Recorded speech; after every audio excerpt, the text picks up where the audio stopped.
The room had 41 people in it when Nora Voss made the worst decision of her professional life. She did not know it was the worst decision of her professional life. That was how those decisions always went. They arrived wearing the clothes of the obvious call. It was a Tuesday morning in mid-October, and the main floor of Renwick Dynamics occupied the third level of a converted manufacturing building in Raleigh, North Carolina. All exposed steel beam and reclaimed brick, and the kind of industrial aesthetic that said we take serious work seriously. Renwick designed precision testing equipment for aerospace clients. 7 clients, each one a name that appeared on contracts with federal classification headers. The kind of company where every piece of hardware that left the floor had 19 sign-offs and a chain of custody document and a folder kept fireproof cabinet in the back corridor. 41 people at their workstations. Morning light through the high north windows, flat and particular the way October light was in the Carolinas. The man standing near the materials bay in the worn canvas jacket and the scuffed work boots was 41 years old. His name was Owen Frell. He had been a senior structural systems engineer at Farrell Aerotech in Seattle for 11 years. He had 2 patents under his name.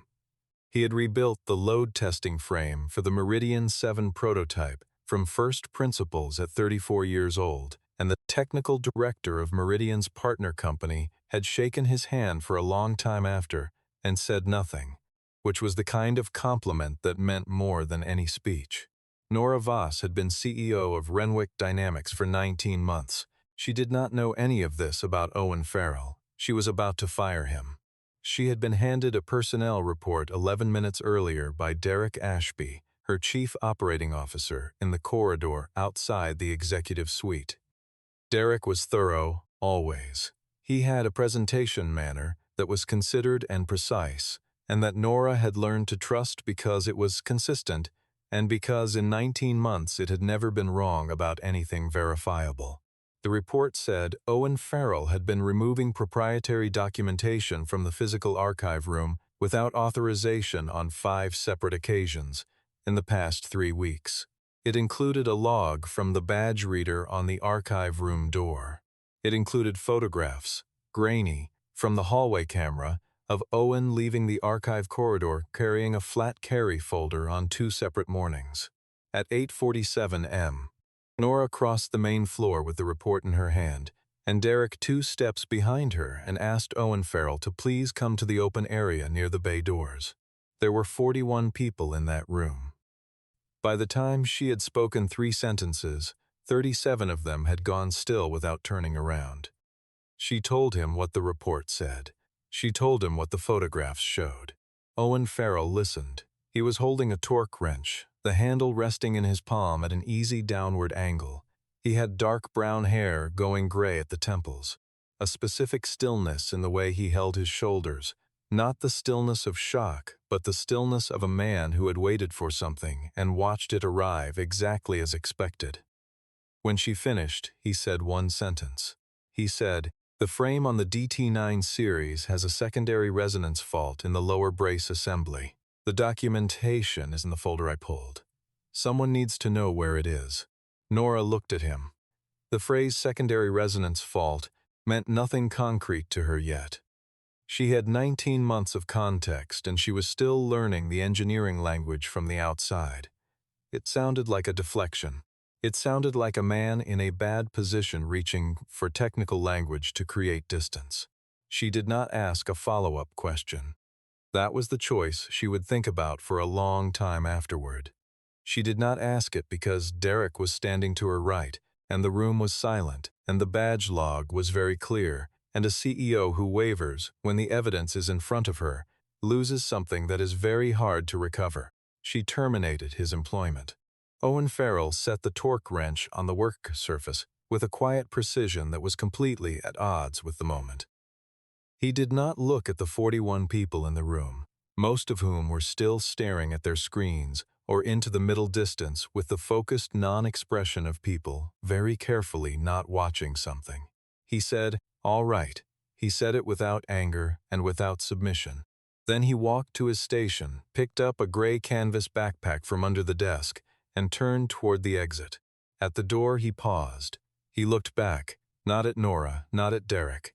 He looked at a man named Paul Greer, who ran the materials testing station near the north wall and who had worked beside Owen for the past 2 years. Paul Greer had gone very still at his station. He met Owen's eyes for a moment.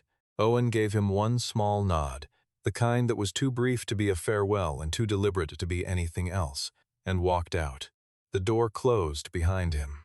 Nora stood on the main floor with the report in her hand and felt the familiar small discomfort of a decision made and irreversible. She set it aside the way she always set aside that discomfort, which was by finding the next thing that needed doing. Derek said quietly, "Good call." He'd been flagged before this. Nora looked at him. "I didn't see that in the report. It would have been in his file." A small pause. "I can pull the full record if you want." "Do that." She turned back to the floor. "Get engineering leads together at 11. I want the DT9 status." She did not know then that those 2 sentences would be the beginning of the worst 9 days of her professional life. What she did not know, what she could not have known from the outside, was that the thing Owen Frell had tried to tell her was not a deflection. It was the only warning he had chosen to give, and she had not asked what it meant. That morning had started, for Owen, at 5:11 a.m. He had been awake before the alarm because he almost always was. The kitchen of the house he rented in a quiet part of North Raleigh was still dark when he came downstairs, and he stood at the counter for a moment before he turned on the light above the stove, because his daughter Maisie was still asleep, and the house had a particular quality in those 11 minutes before 5:30 that he had learned to value the way he valued small, reliable things. He was making her lunch, a sandwich cut on the diagonal, because she had decided 6 months ago that diagonal sandwiches tasted different than square ones, and he had no strong evidence against this theory. He packed the container, set it in the bag, then stood at the counter with his coffee and looked at the window above the sink. The glass was dark, his own reflection barely there. He had learned not to look at reflections too carefully, not since Claire had stopped being in them. Claire had died 2 years and 3 months ago, a cerebral arteriovenous malformation. The phrase meant a tangle of blood vessels that had been waiting inside her brain since before she was born. It did not care that she was 37. It did not care about their daughter. It happened on a February afternoon while Maisie was at school, and Owen was 30,000 feet over the Pacific flying home from a client review in Tokyo. He had landed to 41 missed calls. He did not use the word grief. He did not use words for it at all, because the words available were not adequate to the thing, and inadequate language applied to something that mattered was worse than silence. He had left Farrell Aerotech 9 months after. He had taken a systems technician role at Renwick Dynamics in Raleigh because the school's district was good, had lived 20 minutes away, and the work was honest. And the hours were predictable, and he could pick up Maisie from school every day at 3:15 without asking permission from anyone. He had not told Renwick about his engineering background. The application had asked for his qualifications, and he had answered the questions truthfully, but he had not volunteered context. He was not hiding from anything. He had simply decided, at 39 years old and with a 6-year-old daughter, who needed a parent who came home at consistent hours, that his previous professional identity was not the most important thing he carried. Maisie appeared in the kitchen doorway at 5:29. She was wearing the socks with the sheep on them and holding Wren against her chest, which was where Wren almost always was at this hour. Wren was a small stuffed crane made of cotton batting and wire, one wing slightly collapsed from years of being held. Claire had found it at a craft market in Portland when Maisie was 11 months old, and had held it up and said, "She needs this one," with complete certainty, and Maisie had reached for it before she even saw it clearly. The crane had a small loop of blue ribbon around one leg that Maisie had never removed. She called it Wren because that was what Claire had called it first. "Is today different?" Maisie asked. Owen looked at her. She was 6. She had his eyes and Claire's directness, which was a particular combination. She had asked the question with the focused attention of someone who had noticed something and needed to name it. "In what way?" he said. She considered this. "You look at the window when something's happening." He did not answer for a moment. "I might come home a little later than usual today." He said it simply. "If I do, call Aunt Rachel." Maisie accepted this the way she accepted most information, which was without panic and without fanfare. She reached for the glass of juice he had already poured and put on the low counter where she could reach it. She held Wren in the crook of her arm while she drank. Owen picked up his bag. He checked the lock twice. He had the folder with him, the one from the archive. He had been meaning to get it to the engineering lead for 3 days. He had pulled the original load test documentation for the DT9 series brace assembly because something in the latest vibration data had bothered him for 6 weeks. A small anomaly in the resonance readings. 1.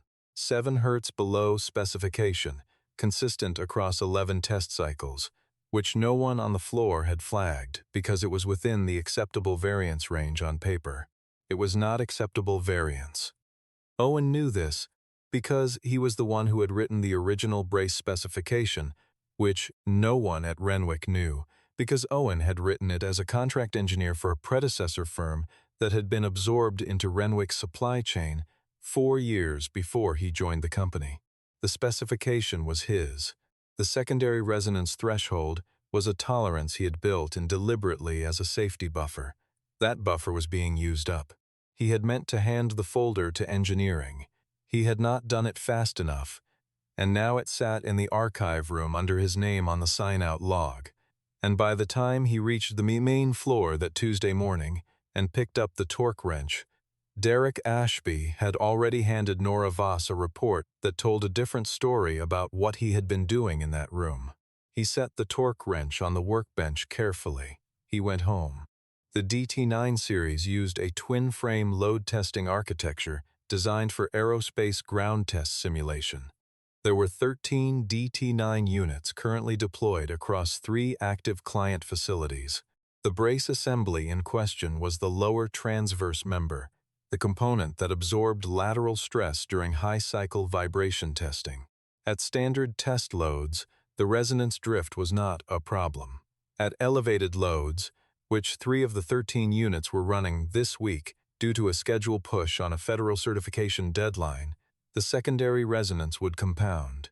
At 2:47 on Wednesday afternoon, the DT9 unit at Renwick's client facility in Greensboro began producing test data with a progressive deviation signature that the site technician reported to Renwick's engineering team as a calibration anomaly. At 4:19, the site supervisor called Nora directly because the deviation had widened to 4%, and the client's project lead was asking for an explanation. At 6:03, the engineering lead, a meticulous man named Conrad Reyes, told Nora he could not replicate the fault in the documentation and was sending a technician. At 9:15 that evening, the technician reported that the lower brace assembly on the Greensboro unit showed microfracture initiation in the lateral sleeve joint. He had stopped the test. The unit was offline. Nora sat at her desk in the empty office and looked at that phrase. Microfracture initiation. She had learned enough in 19 months to know that phrase in the context of a federal certification project meant a sequence of conversations she did not want to have. She pulled the file on the DT9 series. She read for 47 minutes. She did not find a reference to any secondary resonance threshold or brace assembly variance specification. The documentation was thorough by every external standard, but it had gaps she could now see. The kind of gaps that looked like gaps only in retrospect, when something had already broken. Conrad Reyes brought in a materials engineer from the University of North Carolina at Chapel Hill the next morning. She examined the fractured sleeve joint and the test data and the documentation, and she sat with her hands folded on the table for a moment before she said, "Whoever designed this original specification built in a secondary resonance buffer and then didn't document it formally. That buffer is in the physical weighting of the lower brace. Someone changed a vendor component at some point and degraded the buffer, and it's been degrading further under elevated load cycles. "Can you fix it?" Nora said. "I need the original specification reasoning, the math behind the secondary threshold. Without knowing why the buffer was designed the way it was, I'm guessing. And guessing on active federal test equipment is not something I'm prepared to do." "Who wrote the original specification?" Nora asked Conrad. Conrad pulled the lineage documentation. The original DT9 specification had been filed by a company called Vantage Systems Engineering, which Renwick had absorbed 4 years ago. The engineer of record on the spec was listed as Owen Frell. Nora looked at that name for a long time. At a secondary circuit in her mind, something was already reordering. But the full picture had not arrived yet. She sent Conrad to look for the original reasoning documentation. He came back 2 hours later and told her it was not in the absorbed files. There was a gap in the archive where it should have been. The folder that should have contained the secondary specification notes had been logged as returned to storage 2 years ago and had not been accessed since. Except the badge log on the archive room door showed that Owen Frell had accessed that file room 5 times in the past 3 weeks. Nora sat with that information and felt something that was not yet an answer, but had the shape of a question she had not asked. She called the archive room directly. The archivist, a quiet woman named Donna Chen, who had been with Renwick for 11 years, told Nora that there was one folder currently signed out to Owen Frell and not returned. "Signed out when?" Nora said. "Last Friday," Donna said. "He left a note. It says, transferring to DT9 engineering file pending team review." The note was in his handwriting. He had written it before he was fired. He had been in the process of doing exactly what needed doing and had not finished in time and had said so in one sentence when she terminated him, and she had heard the words without understanding what they referred to. The low sound of a refrigerator running in the break room next door. Donna asking if she should hold the line. The particular silence of a building at 11:15 in the morning, when everyone was at their station and the only person who was not there was the one person the building needed. Nora set down the phone. She thought about the torque wrench set on the work surface with that quiet precision. She thought about "all right," said without anger. She thought about the single sentence and the way she had interpreted it as a deflection and moved on. She pulled up Owen Frell's full personnel file. She had asked Derek to send it on Tuesday, and he had said he would, and it had not arrived. She went into the system directly. Owen Frell, age 41, hired as systems technician, level 2, 27 months ago. Prior employment listed as independent contract work, freelance structural systems consultation. The application had not asked for a detailed employment history beyond the past 5 years. The prior 5 years showed consulting work, which was accurate, because after he left Frell Aerotech, he had taken several contractor roles while relocating. What was not visible in the truncated record was the 11 years before that. Nora went to the public patent database.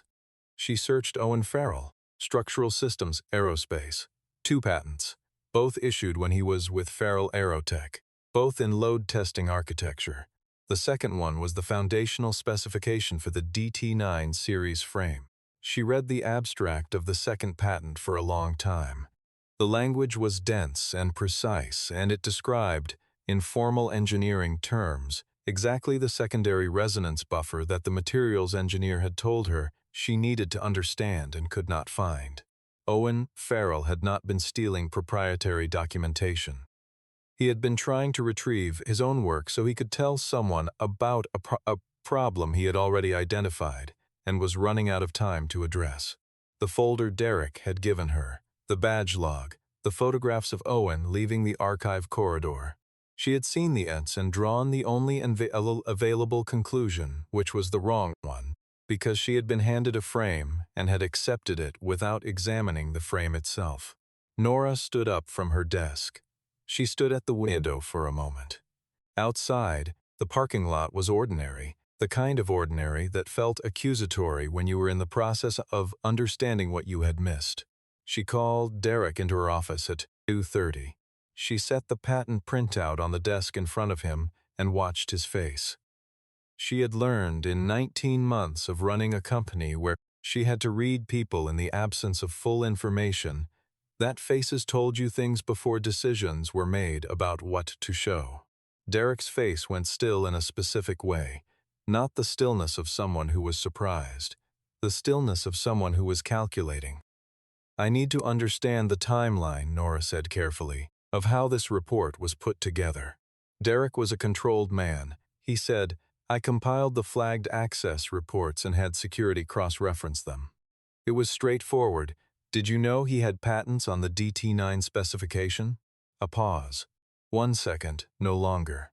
I didn't think it was relevant to the question of whether he was removing documentation without authorization. It was relevant, Nora said. It was the most relevant thing in the file. Derek looked at the patent printout for a moment. He said, I don't think that changes what the access logs show. Nora had been a CEO for 19 months, and before that she had been a senior project director for 13 years, and before that she had been a structural analyst. And she had learned, in all of that time, the particular register of a man who knew more than he was saying, and was choosing his words accordingly. She said, I want the full archive access history for the DT9 file lineage. Every access from when Vantage was absorbed to present. Derek said he would have it sent to her. He left. She called Paul Greer. Paul Greer had worked the materials testing station at Renwick for 7 years. He was a careful man, not someone who volunteered information, not someone who embellished. He came to her office and sat in the chair across the desk and looked at her with the steady attentiveness of someone who had been waiting, possibly, for this conversation for a long time. He told her about a conversation he and Owen had had 8 months ago, at a workbench, which she did not interrupt. He told her about what Owen had noticed in the vibration data in September. He told her about a document he had seen Owen carrying the previous March, which was an internal Renwick analysis paper with a different name on the authorship line. He said he had not asked about it because it was not his business.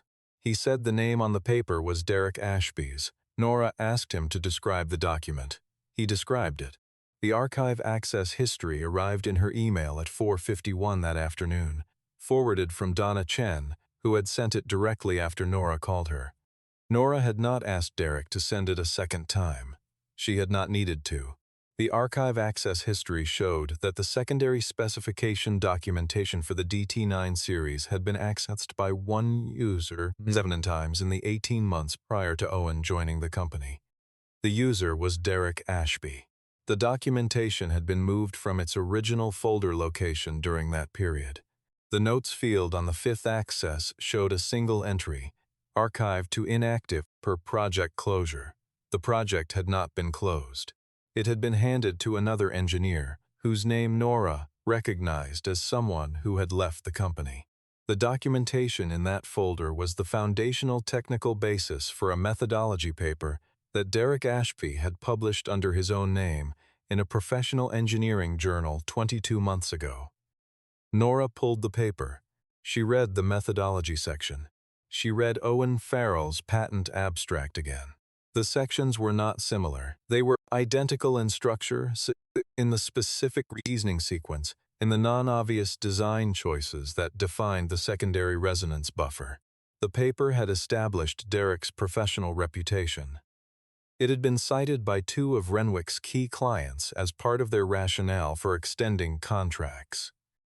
It was part of the reason Nora had trusted his technical judgment in her first year.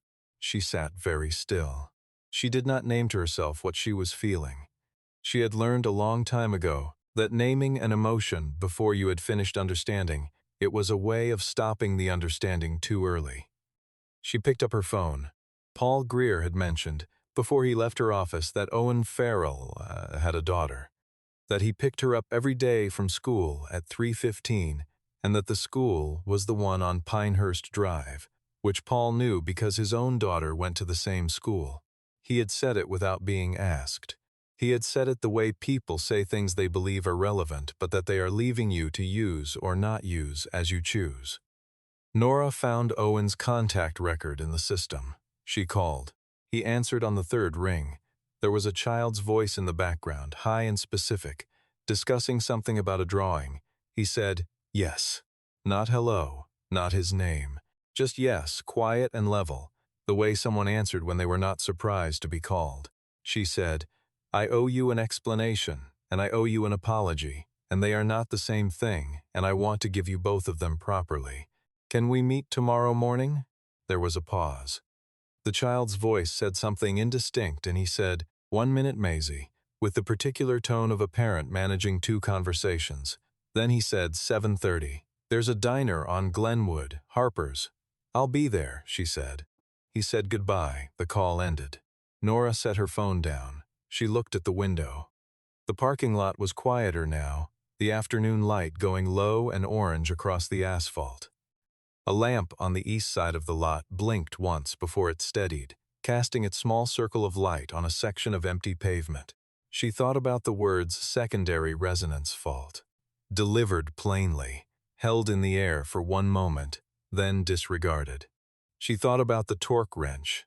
She thought about a man who had written the specification currently failing across 13 test units, and had not said so in the room, because the room had not asked. And the room had already decided, and he had understood that before she had finished speaking. She stayed at her desk until 8:15, making 3 calls and writing 2 letters. The first letter was to the chairman of Renwick's board. The second was to Derek Ashby. The meeting at Harper's Diner was at a corner table. Nora arrived at 7:19. Owen Frell arrived at 7:30, not a minute before or after, in the same canvas jacket and boots. He had a small thermos with him. His hands showed decades of precision work, clean nails, the particular quietness of hands that had learned patience across a very long time.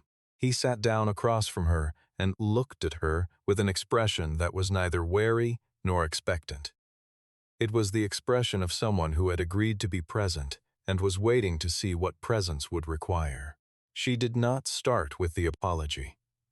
She started with what she had found, because she had decided the night before that he deserved the full accounting before the words of regret, that giving him the apology first would be a way of making herself feel better before he had the information he was owed. She told him about the archive access history. She told him about the methodology paper. She told him about Paul Greer's account. She set the patent printout on the table and did not ask him to confirm it. She could see from the way he looked at it that no confirmation was needed. When she was done, he was quiet for a moment. His coffee sat in front of him. He had not touched it. He said, "I figured out the paper about 14 months in. I wasn't certain for the first few months, but then I pulled it and read the section structure, and I was certain." "Why didn't you say anything?" He looked at the table for a moment. "Because I had a daughter to pick up at 3:15 every day, and a role that let me do that, and the documentation I needed to prove anything was buried in a file room that I didn't have seniority clearance to access without a project reason." A pause. "When the vibration data started showing the resonance drift in September, I had a project reason. That was what I was doing." Nora looked at him. She thought about all right, said in front of 41 people. "I looked at you," she said, "and I decided what you were before I asked you a single question. I had the information available to ask. I didn't use it." She kept her voice level, because level was what the moment needed. "That was wrong. Not in a procedural sense. It was wrong in the way that matters more than procedure. I'm sorry."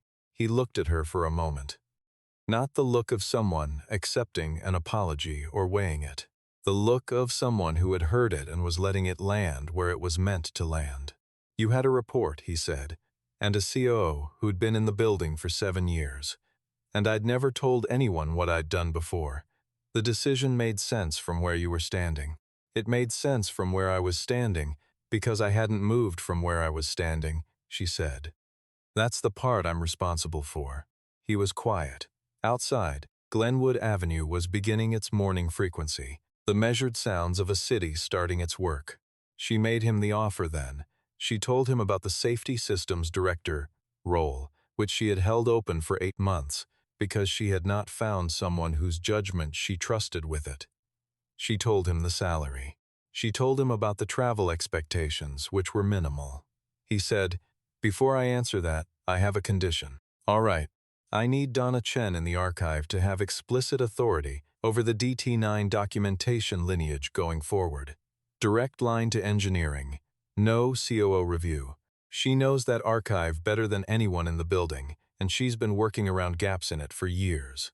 She should have had the access to flag problems a long time ago. He paused. That's not negotiable.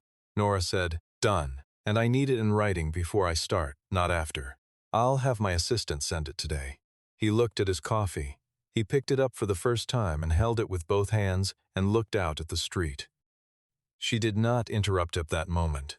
She had learned in the past 3 days that she had a habit of filling silences that could have carried things if she had let them. The DT9 units on elevated load cycles, he said. Greensboro is offline. What about the facility in Charlotte? They're running standard loads. They're safe for now. I'll need to review the third facility before I do anything else. He looked at her. The Charlotte unit has been running the same load cycle modification that hit Greensboro. It was a schedule decision made 6 weeks ago. I flagged it to scheduling and the note was closed without action. Who closed it? He set his coffee down. He did not answer. He did not need to. Derek Ashby was escorted from the building by 2 members of the security team at 10:15 that morning. He had been asked to his office to receive a letter that Nora delivered herself. He said, in the moment before he stood, that the methodology paper was a synthesis of multiple sources and that any suggestion otherwise was libelous, and that his attorney would contact. His voice was controlled, and his face was composed, and he said it the way someone said a thing they had prepared a long time ago for exactly this situation. Nobody in the room said anything. The security team stood at the door. He picked up his jacket and his bag and walked out. The door at the end of the corridor opened and closed. The hallway was quiet. The DT9 secondary specification documentation was restored to its original folder location and correctly attributed in the Renwick Engineering Archive that same afternoon. It was a single administrative action, handled by Donna Chen, who performed it without ceremony. She sent Nora a 1-line confirmation email. Nora forwarded it to Owen. He replied with 1 word, good. Owen Frell returned to the main floor of Renwick Dynamics on a Friday morning 3 weeks later. Conrad Reyes had spent those 3 weeks with the restored documentation and Owen's direct technical consultation, and had issued corrective engineering orders to all 13 deployed DT9 units. The Charlotte facility had been taken offline 2 days after the diner meeting. The fault had been caught before fracture initiation. The federal certification deadline had been extended by the client once the situation was explained to them in precise and unvarnished terms, because clients with federal classification contracts valued precision and unvarnished terms over comfortable reassurances. Owen had a desk now near the north windows where the light was consistent. His name was on the door of the safety systems office, which was a small room with a glass partition and a wall of bookshelves that were already full by the end of his first week. He was home by 5:45 every day. The school on Pinehurst Drive was 11 minutes from the office with good traffic. He was making pancakes on a Saturday morning when Maisie came into the kitchen in her sheep socks, Wren under one arm, her hair pressed flat on the left side from sleep. She sat at the counter and looked at him with the focused attention she applied to things that were new or changing. "Is the different thing over?" she said. Owen looked at her. He set the spatula on the rest. "Pretty much." Maisie considered this. She propped Wren against the napkin holder and reached for the glass of orange juice he had already set out. "Did the thing you knew happen?" she said. He turned back to the pan. "It happened, and you fixed it?" "With some help." She seemed satisfied with this. She looked at Wren for a moment and then adjusted the crane's collapsed wing with her thumb gently, ductily, the automatic gesture of someone maintaining something that mattered. Then she looked at the window above the sink, where the morning was coming in clean and pale through the October glass. "Can I have the ones with blueberries?" she said. "Already in," he said. She settled back on her stool and picked up Wren and held him against her chest. The kitchen was warm, and the light through the window was the particular quality of October mornings in North Carolina, soft and exact all at once, with nowhere else to be.